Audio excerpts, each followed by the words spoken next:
farmacocinética es lo que la droga, lo que el organismo le hace a la droga.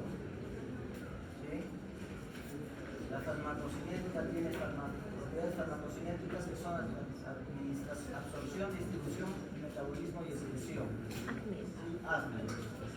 Hoy día solo vamos a ver la parte de absorción. La gravedad, doctor.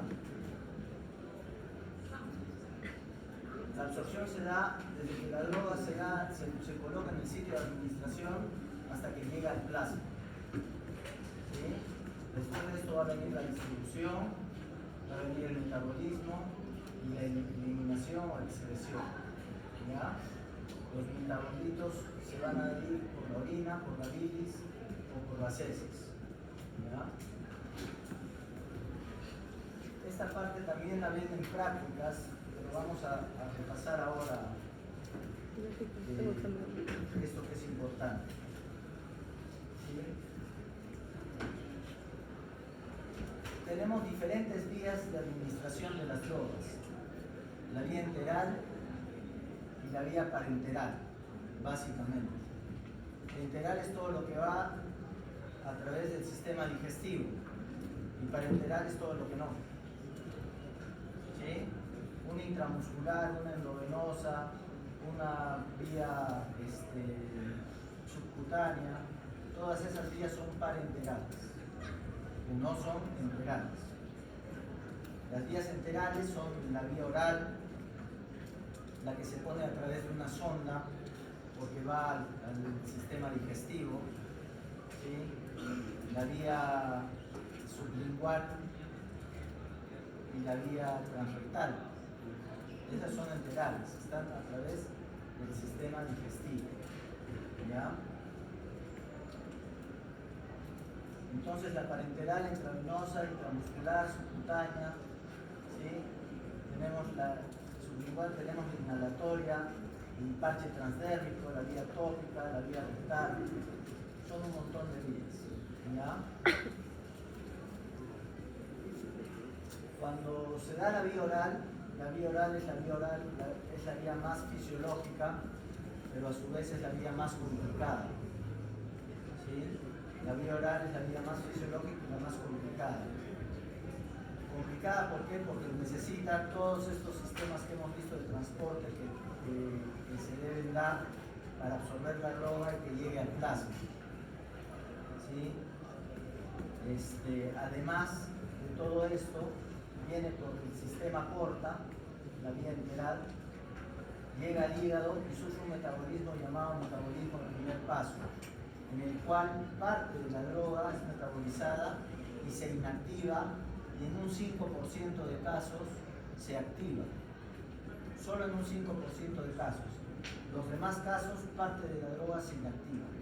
Pero como ya dijimos en la clase pasada, ¿se acuerdan? Que se necesitaban ciertas isoenzimas de las P450 para poder activar algunas drogas y que una población no tenía esta isoenzima y no se activaba. Los chinos. ¿Sí? Con el clopidogrel, con la morfina, con algunas otras drogas, se tiene que activar. Sin embargo, la mayoría de veces se inactiva. ¿Ya?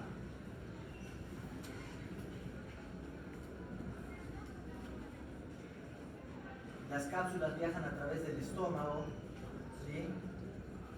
Luego, estas cápsulas van a ser absorbidas y disueltas en el estómago, ¿sí? Se absorben por el sistema enterohepático, ya disueltas,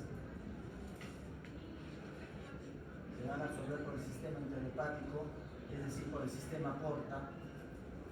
Todas estas van a llegar al hígado, llegan al hígado, ¿sí?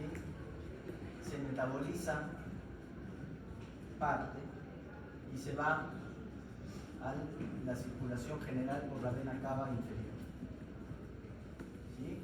Entonces es un proceso más o menos complicado, el de la vía oral. ¿Sí? Es la vía más segura, ¿sí? Es la ruta de administración más fisiológica, pero es la más compleja. y se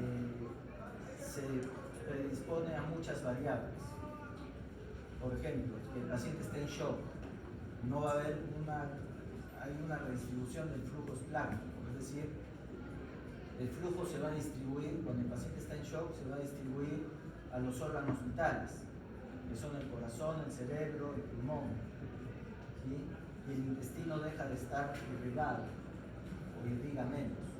Entonces se va a absorber menos cantidad de droga, ¿sí? Hay también factores genéticos sobre la exposición de ciertos metabolizantes, ¿sí? Que puede estar el sujeto predispuesto a metabolizar más rápido o más lento ciertas drogas, como por ejemplo los acetiladores lentos y los acetiladores rápidos con el alcohol, ¿sí? Están predispuestos a la expresión de la pegglicoproteína. La pegglicoproteína es una proteína de flujo. Entonces, mientras más expresada está, bota más droga de la célula. Entonces, esa droga que entra, sale. Entonces, la droga hace menos efecto, porque es eliminada rápidamente, ¿sí? A la edad, al sexo, a la cantidad de grasa que tenga un paciente. Hay droga que tiene predilección por la grasa y se acumula en la grasa, ¿ya? Entonces esta vía oral está predispuesta a muchísimos factores que pueden cambiar su absorción, ¿sí? Luego tenemos otras vías que son la inhalación oral, la inhalación nasal, la intratecal, la intraventricular, la tópica, la transdérmica, la rectal. ¿Sí? Un ratito con la fría.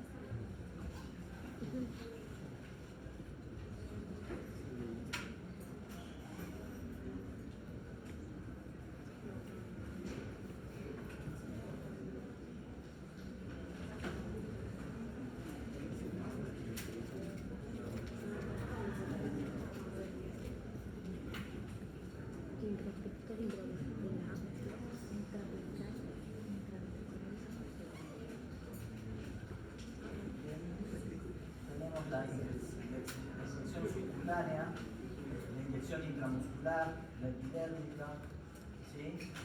Y muchas veces el efecto que nosotros deseamos de una droga tiene que ver por la vía de administración que nosotros ponemos a esa droga, ¿sí?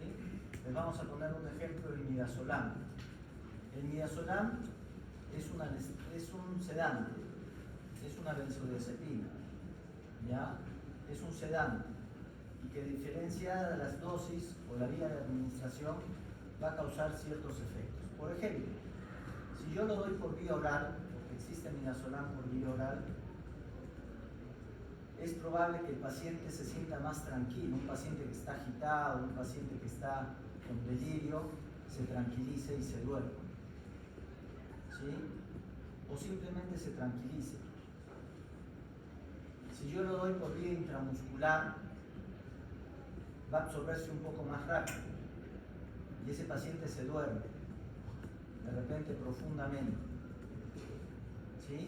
5 gramos de midazolam por vía oral hacen que el paciente se tranquilice un poco y le dé sueño. 5 gramos de midazolam intramuscular hacen que el paciente se duerma de repente profundamente. 5 gramos de midazolam endovenoso hacen que el paciente haga paro respiratorio y yo lo puedo intubar. Uso el midazolam para intubar a los pacientes, ¿sí? Los dos son 5 gramos, 5 miligramos. Los 3, perdón, son 5 miligramos. Pero depende de la vía de administración que yo dé, el efecto que pueda producirse. Y eso es importantísimo tenerlo en cuenta, ¿sí? Si yo estoy con un paciente en shock, ¿qué voy a preferir? ¿La vía oral o la vía endovenosa? Endovenosa. ¿Por qué? Para poder intubar. Porque se necesita disponibilidad del 100%. ¿Por qué? La biodisponibilidad del 100%. ¿Qué es la biodisponibilidad?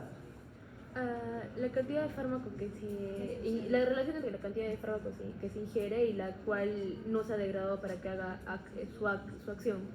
La relación entre la cantidad de fármaco que se ingiere y la cantidad de fármaco que llega a la sangre.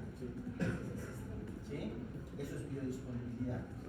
Yo ingiero 100 miligramos de ciprofloxacino y llegan 95 a la sangre. ¿Cuál es la biodisponibilidad? 95%. 95%.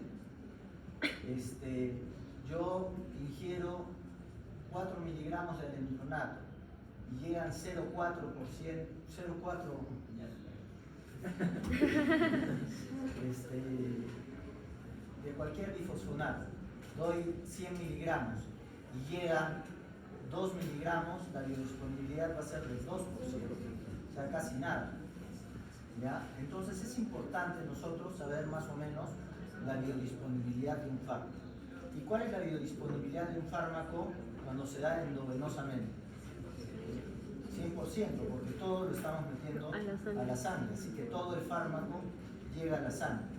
Habíamos dicho que en un paciente con shock, si nosotros damos por vía oral, no se va a absorber porque hay una redistribución del flujo esplácnico.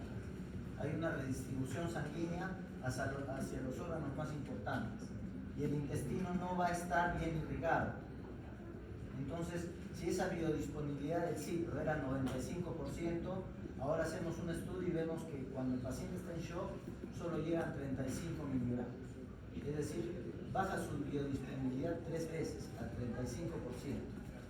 Y eso no alcanza para tratar la concentración inhibitoria mínima de un germen. ¿Sí? Entonces lo voy a dar por vía endovenosa. Entonces depende de qué es lo que queramos obtener y depende de la condición del paciente para que nosotros elijamos una droga, una vía u otra vía. ¿Sí? Si el paciente está agitado, gritando, le dices toma tu pastilla venezolana, te la escupen, te la tiran, sigue golpeando, ¿qué es lo que vas a hacer? Agarrarlo y meterle endovenoso o intramuscular, no te queda de otra, ¿no es cierto? Entonces depende de la condición del paciente para que nosotros elijamos una u otra vía de administración. Yo sé que esto lo van a hacer en práctica, pero para mí es importante dárselos también para que lo tengan claro, ¿ya? La cosa es que aprenden, así creo que aprenden. Bien, entonces tenemos un parche transdérmico, ¿sí? Tenemos drogas que se absorben 100%, como el fentanilo, que es una droga que se usa para el dolor, pero además hoy por hoy es una droga de uso, ¿cómo dijiste? ¿De qué? No, es una droga de uso malo. de diversión. ¿Recreativo? Recreativo. Todavía esto ya se me cruzan los chicos. ¿Ya? Es una droga de uso recreativo. Entonces, se absorbe el 100%. El órgano fosforado, que es un veneno que se usa en plantaciones, se absorbe casi el 100% por vía transdérmica. Entonces hay que tener en cuenta todo eso. Un paciente, una persona que está fumigando con órganos fosforados debería estar cubierto como nos cubríamos en el COVID. El alcohol, de hecho, no servía, pero sí sirve para los que están fumigando, ¿no? Entonces, tenemos la principal vía de administración. La número 1 es la oral. Hemos visto que está afectada por muchas variables, ¿sí? Es la más compleja, pero también la más segura. Las ventajas: hay algunas drogas que tienen una absorción limitada. De hecho, hay algunas drogas que no se absorben absolutamente nada, como la micacina, o sea, los aminoglucósidos y la vancomicina. No se absorbe absolutamente nada por vía oral. La colistina es otra de las drogas que no se absorbe absolutamente nada por vía oral, ¿ya? Luego tenemos la vía intravenosa, en la cual se evita el proceso de absorción, porque pasa directamente a la sangre. La absorción es del sitio que se inyecta la droga hasta que pasa a la sangre. Acá, como la metemos directamente a la sangre, no crea un proceso de absorción. Entonces la vía endovenosa es una vía donde no hay un proceso de absorción de la droga. Tenemos la vía subcutánea, depende de la dilución, depende de la irrigación que hay en ese momento. Por ejemplo, si yo tengo un shock anafilactoide, ¿sí? También hay redistribución de la piel hacia los órganos más importantes, por eso el paciente se pone pálido. Si yo quiero poner adrenalina subcutánea como ponían hace 30 años, no sirve, o sirve menos, es muy errática la absorción. Por eso la adrenalina en casos de shock anafilactorio o anafiláctico se pone intramuscular. ¿Sí? Entonces todo eso vamos a tener que saber acerca de todas nuestras drogas. Una cosa importante en la vía intramuscular que no se toma en cuenta en otros países, acá por ejemplo llega la gente y te dice: doctor, quiero cortar mi resfriado, no tendrá para que sea rápido. una intramuscular para que sea rápido, no va a actuar más rápido. ¿Sí? No va a actuar más rápido. Eso uno. Dos, cuando usas analgésicos, actúa entre 8 y 10 minutos más rápido que la vía oral. Yo no sé, al que le guste que lo pinchen, que lo pinchen. En otros países se necesita un consentimiento informado, porque la vía intramuscular, nosotros tenemos en la UCI, por ejemplo, entre 2 o 3 personas al año que mueren por un absceso glúteo por inyección. Y no es que le puso mal la inyección, le tocó hacer infección. ¿Sí? Mucho cuidado en los inmunosuprimidos, no colocar vía intramuscular. Totalmente contraindicado en los anticoagulados. ¿Sí? Ya he visto ya hematomas gigantes que hemos hecho sacar 1,5 litros de sangre en un paciente que le pusieron una vía intramuscular y era anticoagulado. ¿Sí? Mucho cuidado en pacientes renales en hemodiálisis, porque en la diálisis se pone anticoagulante para que no se coagule la sangre del circuito. Entonces está contraindicado. Tiene muchas contraindicaciones y el riesgo de absceso glúteo es importante. Entonces, por 10 minutos de dolor no vas a cambiar eso, ¿cierto?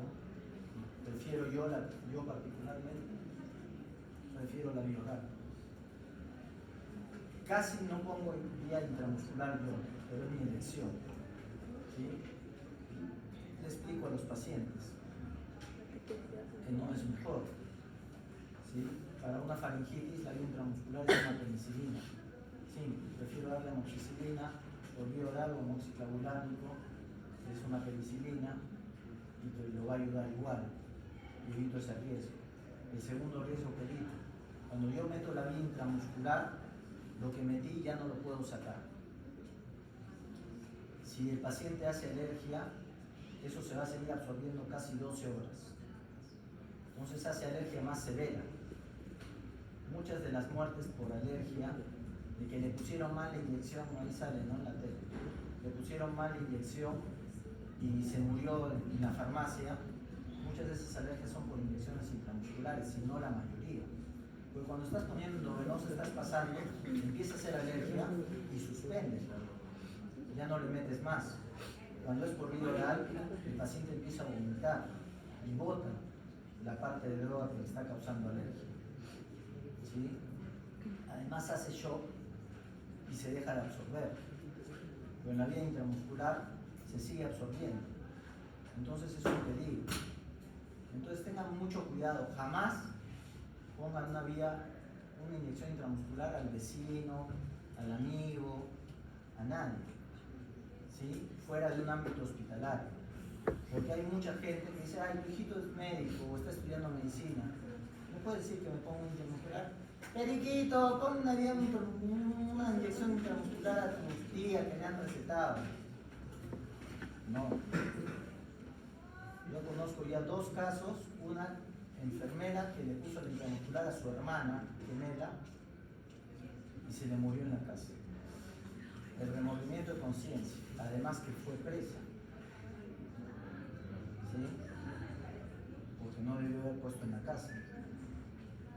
Tu hermano, Fimetia, ¿sí? Y tenemos otra de un alumno de medicina de otra universidad que le puso una inyección intramuscular a un paciente, a un viejito, y le hizo paro y muerte súbita, hizo alergia.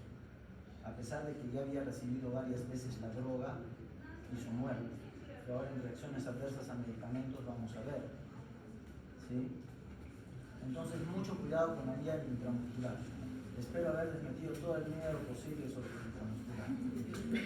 Esa es mi meta. Pregunta de examen. ¿A cuál le tienes miedo? Bien, luego tenemos el parche transdérmico, que es lento y sostenido, ¿sí? Sirve para parches de nitroglicerina, parches de analgésicos. La vía transrectal es errática y variable porque nosotros tenemos hemorroidales superiores, medias e inferiores. El hemorroidal superior está drenando al sistema porta, pero las hemorroidales medias e inferiores drenan directamente al sistema cava, ¿sí? Entonces la absorción puede ser mucho más rápida porque pasa directamente a la vía cava y no se metaboliza a través de todo el sistema porta, ¿sí? La vía sublingual, igual, el beneficio que tiene es que es mucho más rápido. Es casi como poner una vía endovenosa, porque va directamente al sistema cava superior, no pasa por el sistema enterohepático. Entonces no tiene ese sesgo de si el paciente tiene pelicoproteína, si el paciente absorbe o no absorbe, pasa casi directamente.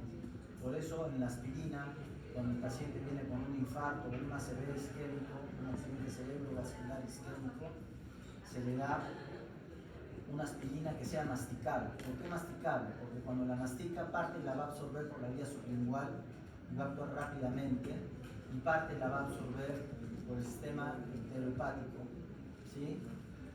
Enteral, perdón, y va a durar en el tiempo, ¿sí? La nitroglicerina se da sublingual, y muchas drogas se dan sublinguales para que sea un efecto rápido y sostenido, ¿sí? Está influenciada por diversos mecanismos de absorción de las drogas, que ya los vamos a ver. ¿Ya? Bien, hasta acá es esta clase, chicos. ¿Alguna pregunta?